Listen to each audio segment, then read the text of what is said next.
The law of attraction is such that when we first meet that person that we're interested in, that what we see is the outward appearance. We don't know anything about this individual other than we're attracted to them and we're drawn to that person. It could be because that person has a bubbly personality, they're lively, or they make us feel alive and we're drawn to them like a moth to a light or a butterfly to a flower. And then we engage with that person and we realize this is somebody that we truly want to get to know. But during that process, whether it's the dating process or the process afterwards where you're already involved in a relationship, at some point you're told that this person has a mental disorder or they're struggling with a mental disorder. How many of us are in such a relationship with right now? Whether you're married, whether you recently met someone and this isn't the case, how are you coping with that relationship? Many of us in a relationship with someone who has a mental disorder don't understand the gravity of what a mental disorder is or what comes with a mental disorder. I recently spoke to a couple and the husband shared with me, he said, when she said she was a lot, I thought it was a challenge.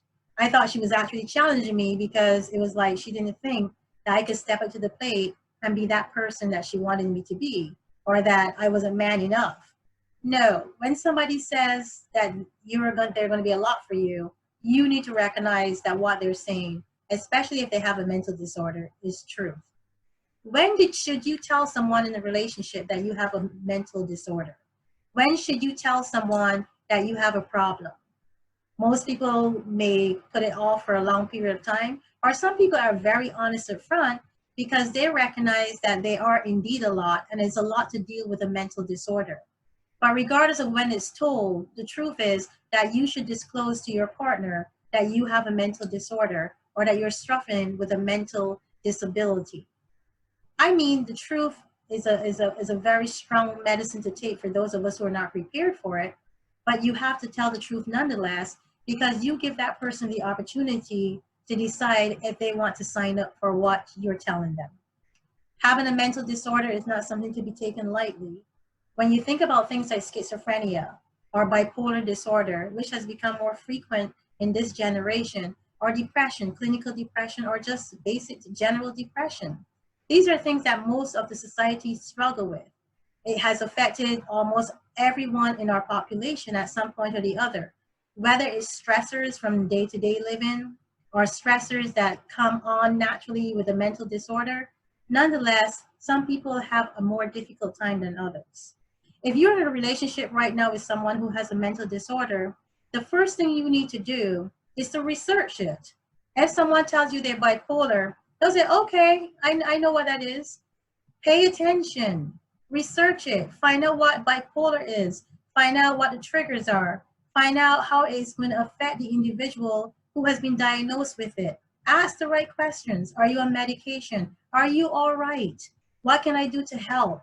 If you decide that this is something that you want to commit to, then you owe it to the relationship to ask the right questions. The second thing you need to do, once you've made that commitment and you've asked the right questions, you research it intensely. Like I said, you go online. I mean, we live in a technological arena where we have access to the internet. There's no reason why you should not be able to research the disorder and find out what your loved one is suffering from or how it affects them. That's due diligence. That's just natural. It's a natural human inclination to want to know, but most people in relationships do not want to know because they don't want to see the thing that is beautiful, the thing that they're attracted to, as being flawed. It doesn't mean that it's flawed. What it means is that that person has something that they have to live with and something that they need to cope with on a day-to-day basis.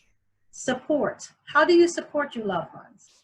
A lot of people leave it to the individual because it's all about accountability. And truthfully, accountability does start with the individual with whom the mental disorder is with. But at the same point, you also have to help that person because people who have mental disorders are not always accountable. There are days when they have good days and there are days when they have very difficult days. And during those difficult times, they need you, their loved one, to support them. They need you to ask if they're okay, ask how they're doing, or be able to recognize what they're going through, or be able to predict the moods or the mood swings or the ups and downs. Sometimes they're not capable of explaining to you how they feel about what they're experiencing.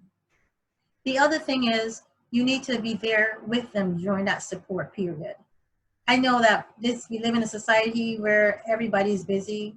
This is no longer a society where the women stay at home and the men go to work. We have families and individuals who have to go to work in order to make a living, in order to pay the bills.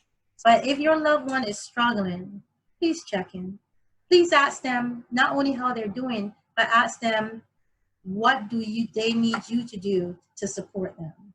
Do they need you to come with them to a doctor's appointment? Do they need you to call the doctor and ask the doctor check in, how's she doing? Or I noticed this with her, or I noticed this with him, and he's not doing well.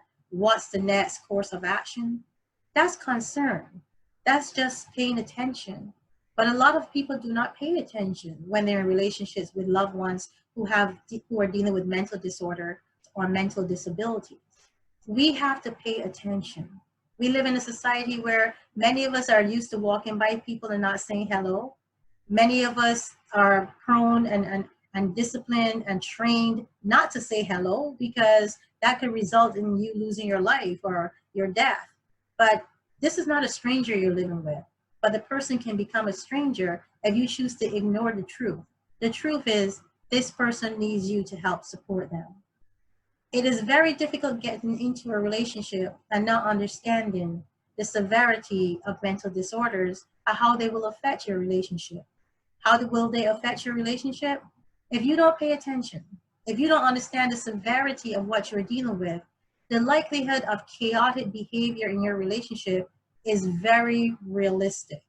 You're going to have to deal with somebody who has mood swings. You're going to have to do someone who has erratic behavior. You're going to have to deal with someone who seems unreasonable. You're trying to reason with someone during a period where they're the most irrational, and you're like, what is wrong with this person? We tend to use the word crazy too loosely. Just because your mate, whether it is your wife or your husband, is behaving erratically and in a way that you do not accept, that does not mean you should label them crazy. Crazy is not acceptable.